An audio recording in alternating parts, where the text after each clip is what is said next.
So for the P series, well, that may look familiar already from something we looked at when we covered improper integrals. So we looked at a form of an integral 1 over x to the p, and we got that if the integral converges whenever that p is greater than 1, and diverges whenever that value of p is less than or equal to 1. Right? So because we're using the integral test, to determine the convergence or divergence of a series, so we're going to use the same idea of the p integral, but in this case we're going to call it a p series whenever we have a series of the form in a very similar way than the integral 1 over p to the n, 1 over n to the p power. And it's going to be exactly the same criteria for convergence or divergence. Well, the series will converge if p is greater than 2 or greater than 1, or diverges whenever p is less than or equal to 1. All right, so let's have a look at some examples. And well, so for letter A, this series is already in the form 1 over n to the p, and in this case p equals to 2, but because this number is greater than 1, well, the series in this case is said to converge. As easy as that, right? Just look at the value of p. If greater than 1, converges; otherwise, less than or equal to 1, diverges. Okay? Sigma n equals 1 to infinity of the 1 over the square root of n. Well, this one is not quite in the form that we want in order to find its value of p. So we have this denominator in radical form. So what we want to do in this case is to write the series 1 over n to the 1/2. And in this case, p equals to 1/2. But in this case, this value of 1/2 is a number less than or equal to 1. So for this reason, this series diverges. Alright? So diverges. So no need to do the integral test. Just look at the value of p and that's it. For the next series, well, what do we have? Sigma n equals 2 to infinity n to the negative 1.001. Well, this series is not in the form that we want, by the way, so we need to rewrite it. N equals 2 to infinity. That's 1 over n to the 1.001. Well, so this number p, 1.001, this number, it's actually greater than 1. I mean, just that little decimal 0.001 makes a whole difference, and for this reason this series converges.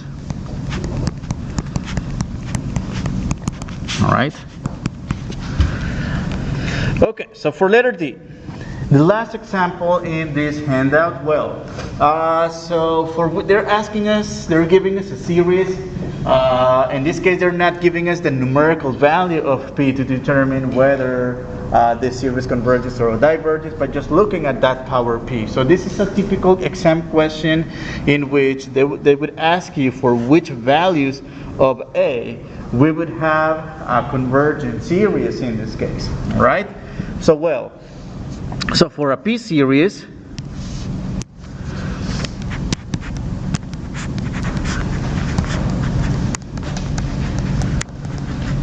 it converges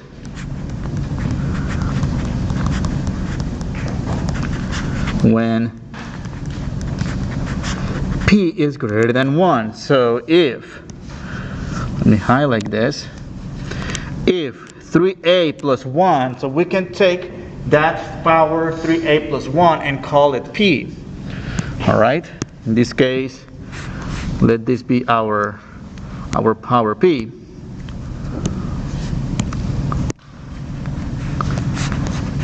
Which is in this case 3a plus 2. So they're asking us for which values of a would we have a convergent series. So all we have to do here is set this 3a plus 2 greater than 1 and just solve the inequality for a. So that's a 3a. 1 minus 2, that's a negative 1. And a greater than negative 1/3. That is in interval notation, negative 1/3 all the way to infinity. And you can plug in pretty much any number between negative 1/3, excluding the 1/3 of course, and infinity. For example, plug in the number 0, for example. 0 for a equals to 0. For a equals to 0, that's going to give us sigma n equals 1 to infinity of 1 over n to the 3 times 0, which is 0 plus 2. That's an n squared, and this is a convergent series. If a equals to 1, for example, that's going to give us sigma 1 over 3 times 1, which is 3 plus 2. That's n to the 5th power, and 5, which is the value of p. That's a number that makes the series converge. However, try a number that is not in this interval. For example, negative 1. So for a equals to negative 1, so that's going to give us sigma n equals 1 to infinity. 3 times negative 1, that's a negative 3. Negative 3 plus 2, that's 1 over n to the negative 1. And well, that number, negative 1, it's a number below, or it's actually less than or equal to 1. So in this case, this will be indeed a divergent series, right? It's a number that is not contained in the interval of numbers that we give this that would make this series converge. All right. So this is the end of this section. It was a very brief section, a couple of examples using the integral test, a couple of examples about the P series, all right? So let's look at the comparison test. Yes? Doesn't matter if it starts at 1? It doesn't matter if it starts at 1, 17, 5, it does, or 0. That doesn't matter. So what really matters here in this case is the end behavior of the function that it's related to. And I mean, if, for example, if you have like a decreasing function related to it, it doesn't matter if you started at 1 or at 17, it's still decreasing anyway, because that sequence would be monotonic. And it doesn't matter where you start writing the sequence, the terms of the sequence in this case, because the behavior will always be the same because of the monotonicity property of the sequence. Right? Okay, so section 11.4, the comparison test. So this is a new technique that we're going to learn about sequences and series, about to determine whether a series converges or diverges. So what do we have now, for now? So we have the geometric series, we have the telescoping series, we have the integral test, we have the n-term test for divergence, and we have the P series. So we have 5 out of the 10. So we're going to learn today. We're going to learn 2 more. That's going to add up to 7 techniques. So we're going to learn about the direct comparison test and about the limit comparison test. So what about the comparison test? So from this section and on, we are going to look at series that are going to be a little more complex. It's not going to be something as simple as a P series or something as simple as a geometric series. So no, actually, we're going to use what we learned before from geometric series, from P series, etc., to draw conclusions about this ugly-looking series. But the thing here is,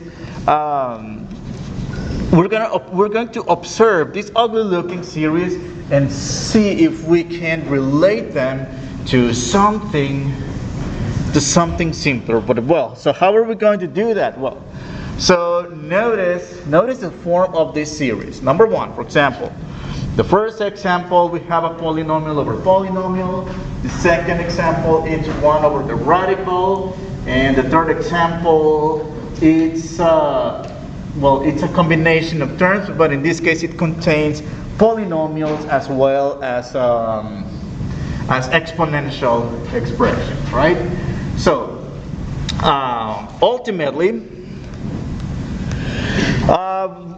the way we're going to guess, or to come up with something simpler with a simpler series is by looking or by focusing only on the leading terms. Because, well, whenever we have a rational function or even a polynomial function, the end behavior of it, it's ultimately stated by the leading terms. So in this case, we could in a way neglect the lower degree terms, because again, it's actually the leading terms what make them what actually directs the direction of the behavior rather. So in this case, this is what we're going to do. This series looks like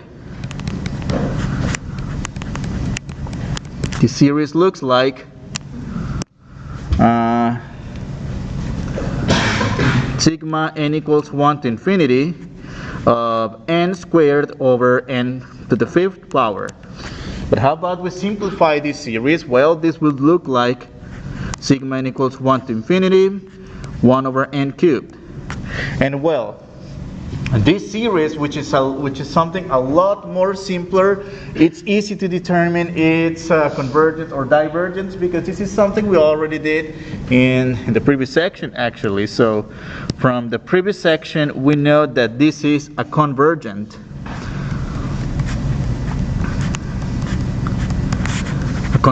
P series. All right. Let's observe the second series. In the same way, for the second series, we can focus only on the leading term inside of the radical. That is, we can, in a way, neglect all the lower degree terms. So, in this case, this series looks like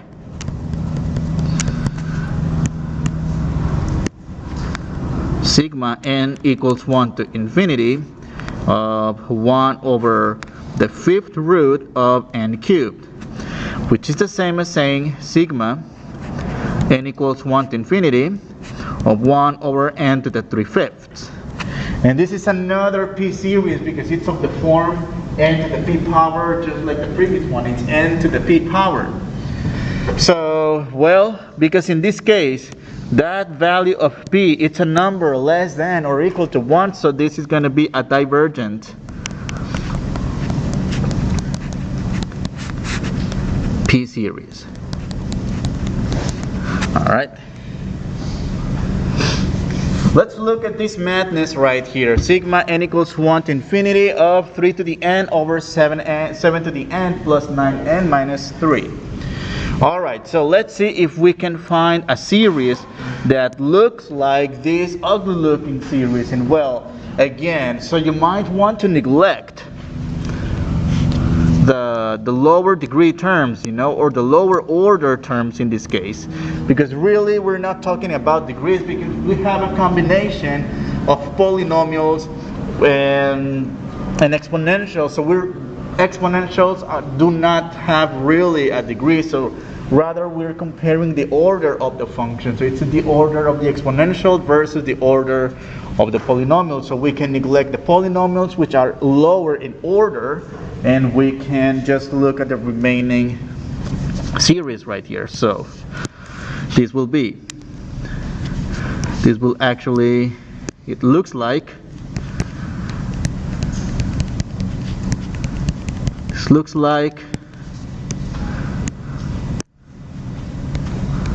sigma n equals 1 to infinity 3 to the n over 7 to the n, which is the same as saying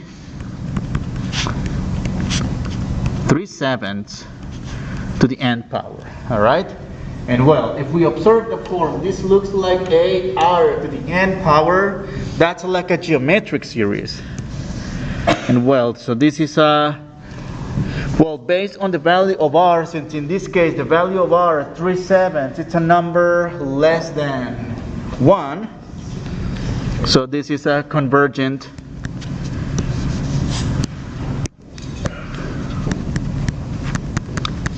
convergent geometric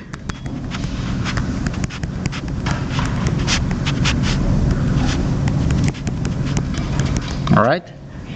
Question? It's n series. It doesn't matter. Yeah, so it matters if we were to find the infinite sum. But in this case, that's a good question. So at this point, since we are just going to use this series to compare them, to compare with others, so whether they start at 1 or at 0, that's really not going to make any difference. So unless we want to find the infinite sum for the geometric series, that's where they have to start at. We need to make sure it starts at 0. All right. So in general, so this is the idea of what we have to do about about the comparison of series. So we need to come up with a series that looks like in behavior to that madness right here. So we're gonna be given something really crazy. We need to be able to, somehow neglect some of the terms and come up with something simpler and determine the convergence or divergence based on the techniques that we know from before. All right, that is, and typically we relate this to series that are geometric or P series. That those are the most common ones to compare with. Now, how does the test work? Well, so in this case, notice we are going to use two series. Number one, series based on an A sub n and a series B sub n, and both are series with positive terms. All right. So, number one, let's label this. Let's label them first. This series A sub n is our problem series. And this B sub n is our test series. All right, so that's the test that we will obtain out of the original series to compare it with, to determine its end behavior and to compare with it. So what we're going to do. So if we manage to show some inequality, well, for example, this series right here, this series will do exactly whatever the simpler one does. For example, if the simpler series converges, well, then the original series also diverges by comparison, provided we're able to show some inequality. In other words, so we are going to set. So this is the thing. If the test series B sub n converges, well, then we need to set our problem less than or equal to the original series. All right? And well, so in other words, we need to show that tiny is less than small, and if the new series we obtain, which is B sub n, we need to show the reverse inequality, and we're not going to show that tiny is less than small. In this case, we will have to show that huge is greater than big. Well, this is a lot of symbols, a lot of ideas, but actually this will make more sense once we get into the examples. All right. So let's look at one example first. So let's determine whether each series here converge or diverge. All right. So sigma n equals 1 to infinity of 1 over n squared plus 2. Well, so we could use another test, perhaps maybe the integral test, and get a weird arctan function, integrate from 1 to infinity. However, well, they're asking us to do it using the comparison test, the direct comparison. Well, so let's see if we can come up with something simpler to relate it with. All right. Well, so what do we have? 1 over n squared plus 2. So this number 2, it's a term that is lower in degree than the n squared. That is, we could, if we neglect that 2, this we can compare it with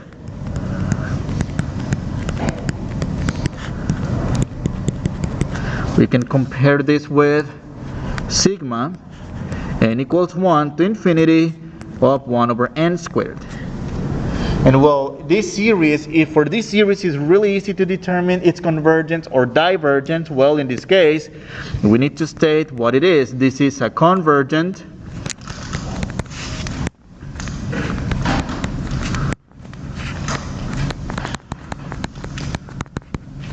P series. So we are going to set an inequality. If we manage to show the inequality, then this original series will do exactly what the test series does. That is, if we show the inequality, well, then this series also converges with comparison with 1 over n squared. Well, in this case, since we got convergence here, then we have to show the following. We have to show that tiny is less than or equal to small. In other words, a sub n is less than or equal to b sub n. Well, what's that idea of tiny less than or equal to small? Because, well, let's set up the inequality first. So this is our problem. A sub n is always our problem, and b sub n is always our test series, the expression under the test series. Let's write it down. So 1 over n squared plus 2. Is this inequality true? It is, right? Because this number 2, I mean, this number 2 is going to make the denominator bigger than the denominator on the right hand side, and for sure, because we got a larger denominator on the left hand side, that makes it a smaller number. And well, this is all you have to say. So this inequality is true. So we need to say in this case that sigma n equals 1 to infinity 1 over n squared plus 1, or you know what, instead of writing all this, converges by DCT. DCT means direct comparison test. Alright? So that's one example. 1 over n squared plus 2, sigma n equals 1 to infinity 1 over n squared plus 2. Alright. Let's look at another example. So we have sigma n equals 1 to infinity and 1 over 3 plus 2 to the n. Alright. So let's see if we can compare with something. So let's compare with, again, what do we have in the denominator? We have an exponential term and we have a constant term. So let's pretend that we don't have that constant term. This looks like sigma n equals 1 to infinity 1 over 2 to the n, which is the same as saying equals 1 to infinity 1/2 to the n power. Alright? And well, what do we know about this series? This is a geometric series. Alright? And it's actually a convergent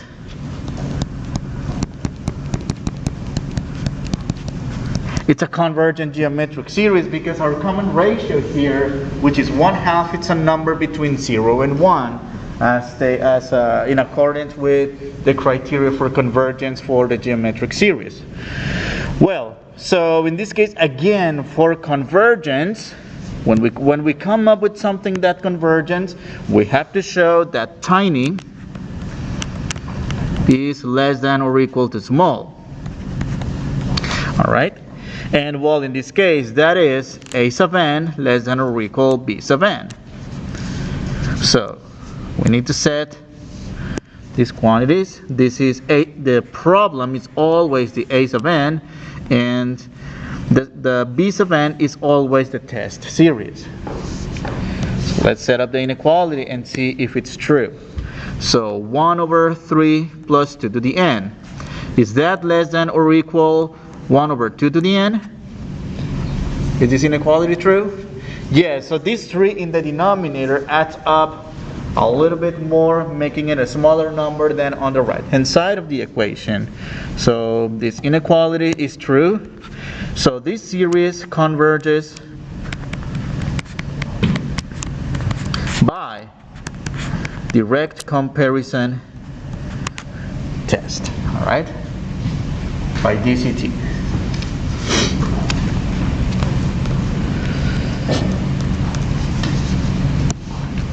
Let's do another example. Letter C. Sigma n equals 1 to infinity of 1 over the square root of n minus 4. All right. Let's see if we can come up with something to compare with. So compare with sigma n equals 1 to infinity 1 over the square root of n. So we can neglect that negative 4 there. All right, and well, so this series, this is actually, we can rewrite it, by the way. We can rewrite it as a sigma n equals 1 to infinity 1 over n to the 1/2. And well, what's this? What about this series? So this will be a divergent P series. How do we know it's a divergent P series? Well, it's a series of the form p to the n, n to the p power, and then in this case the power p is 1/2, which is a number less than or equal to 1. So for that reason, it's a divergent P series. So this time we're coming up with something that diverges. So this time we're not going to show that tiny is less than small. So this time, whenever we come up with something that diverges, when the b sub n diverges, then we need to show the inequality the other way around. So we have to show that huge is greater than big. Well, so number one, huge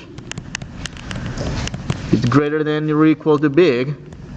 In other words, the original problem a sub n is greater than or equal the test series b sub n. Right? So in this case, again, this is the original problem a sub n. This is our test series. Just set it up like this as usual, and that's 1 over the square root of n minus 4. Is this inequality true by any chance?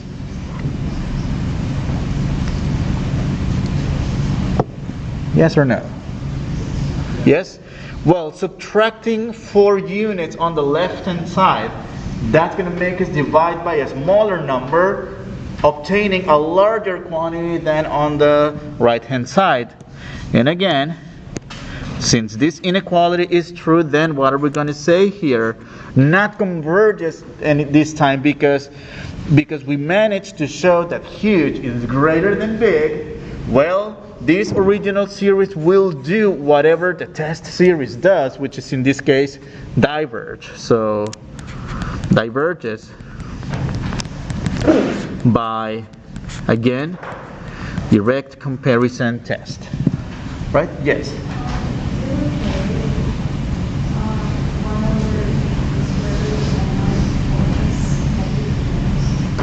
Not negative terms in this case, because we are going with the limit of the original series, which is from 1 to... Oh, I see. You're solving for the inequality. It doesn't matter. So yes, I mean we can state a condition here, for example, that how about the square root of what's that? 16 from n greater than 17, for example. All right, to make sure that this is going to be greater, right? So it doesn't matter. So because ultimately we're looking at really big numbers of n. So it doesn't matter if I see what you're saying, for the first few terms of the series, this is going to go negative, and yes, negative is not greater than positive, right? I see what you're saying, but ultimately we're looking at n like really big, right? At the end behavior, so that's what we're looking, right? All right, so let's see. Something similar, actually, the sigma n equals 1 to infinity of 1 over the square root of n plus 4. All right, so this one looks actually very similar to the previous one, so we are going to use the same series to compare it with. So compare with sigma n equals 1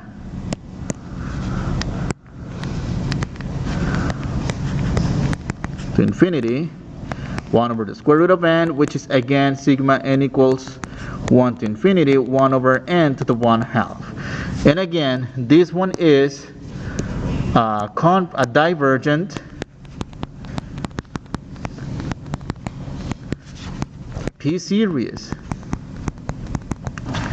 So again, for divergence, we will have to show that huge is greater than or equal to big. And well, so this is our problem. Oh, not yet.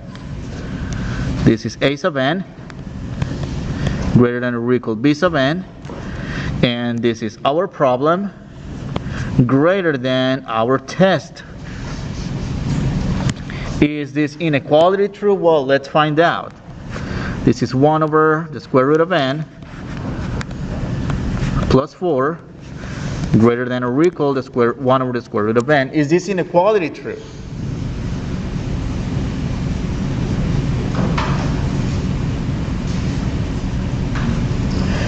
This is not true anymore, right? So in this case, well, because adding a 4 in the denominator is actually going to make a smaller number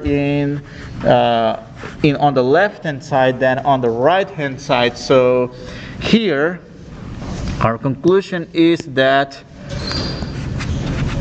test fails, because in this case we didn't manage to show that huge is greater than big. Then we cannot use the direct comparison test. Test fails, and we will have to go through another different test. All right, and that test will be, well, actually as a plan B, it's the limit comparison test, which is, it's going to work exactly the same way when it comes to the first part of the test. That is, come up with a simpler series, something that we know for sure it converges or diverges. But in this case, instead of showing tiny less than small or huge greater than big, we are going to compute a limit. So this is what we're going to do. We're going to set up a limit where the numerator is our problem series or the mysterious series, and b sub n is the known series or the test series. All right, and we're going to compute the limit as n approaches infinity. Now, if that final answer to the limit is, number one, a positive value and also a finite number, then our original series will do exactly whatever the test series does. That is, if the test series converges, then the crazy looking series will converge as well. Otherwise, if it diverges, then the original series will also diverge. All right, so let's have a look at one example. And so number one, let's do the following. So let's see if we can compare with sigma n equals 1 to infinity 1 over 2 to the n, which is 1/2 to the n.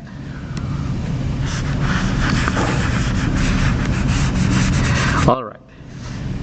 So what do we know about the series again? Well, we already used the series before. So this is actually a convergent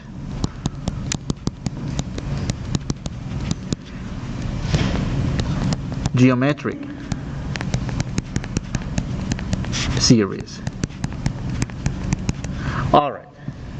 Okay, before doing the limit comparison test, actually, I'd rather do, okay, let me do the direct comparison test to show you how this actually fails, and which is good that we have this limit comparison test. So, well, for direct comparison and with a convergent series, we need to show that tiny is less than or equal to small. That is, a sub n less than or equal b sub n, which in other words is 1 over 2 to the n minus 1. Is that less than or equal 1 over 2 to the n? In this case, this inequality is not true, so direct comparison fails. All right? Fails. So we cannot use this as an argument to determine convergence or divergence of the original series. That's because, well, subtracting 1 in the denominator makes it a larger number on the left-hand side than on the right-hand side. And, well, this inequality is no longer true. So we cannot conclude anything about the series, at least not using the direct comparison test. All right? However, we have as a plan B the limit comparison test. So the limit comparison test will be the limit a sub n over b sub n as n approaches infinity. So again, a sub n is the mysterious series, that is the original problem. A limit, first of all,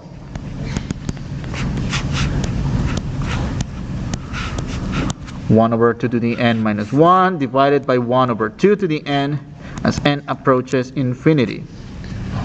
So this is going to give rise to a complex fraction, complex denominator. So just make sure to group them, to group the numerator and denominator accordingly. So in this case, what do we have? We have a fraction being divided by a fraction, and dividing by a fraction is the same as multiplying by the reciprocal of that fraction. All right? Limit n approaches infinity, that's 2 to the n over 2 to the n minus 1. And, well, let's go about finding this limit of 2 to the n over 2 to the n plus 1. All right, so if we try direct substitution,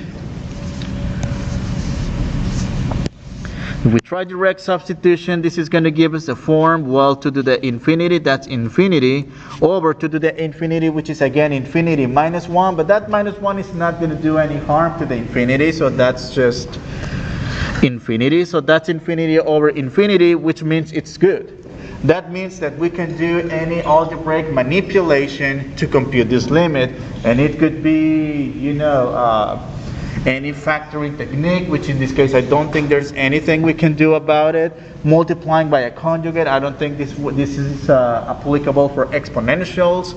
Rationalizing, well, that works when we have radicals in our limit.